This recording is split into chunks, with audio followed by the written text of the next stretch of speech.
তোর ওরা একটু টিকটক দেখ, কেউ তো আর দেখতেছে না। হ্যাঁ আমি জানতাম তুই এভাবে মোবাইল টিপতি। কি দেখতেছিস ওইটা বল বল বল, কি দেখতেছিস বল। আরে বেটা বল, কি দেখতেছিলিস? তোদের মতো বয়সে আমরা এরকম দেখেছি। কি দেখতেছিলি? ফেসবুক রিল না এরা? না আব্বা, আমি ফেসবুক রিল দেখতেছিলাম না। ও গেম খেলতেছিলিস ফ্রি ফায়ার? হ্যাঁ তোর বয়সে আমিও খেলতাম, ঢাই ঢাই করে মারতাম। না না আব্বা, আমি তো ফ্রি ফায়ারও খেলতেছিলাম না। তাহলে কি করতেছিলি? ইউটিউবে বেটাদের ভিডিও দেখতেছিলি? আমি জানতাম তুই আমার মতনই বেটাদের ফ্যান। ওরা যে এত সুন্দর ভিডিও বানায়, কত কষ্ট করে, সে আমি ছোটবেলা থেকে দেখে দিচ্ছি।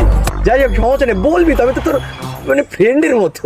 ব্যাটাসের ভিডিও তো দেখি আব্বু, কিন্তু সত্যি কথা এখন দেখতেছিলাম না। তাহলে কি করতেছিলি? আমি তো আব্বু একটু টিকটক দেখতেছিলাম। আব্বু কি করছি আব্বু? আমি আর দেখবো না টিকটক। আব্বু এবারের মতো মাফ করে দাও।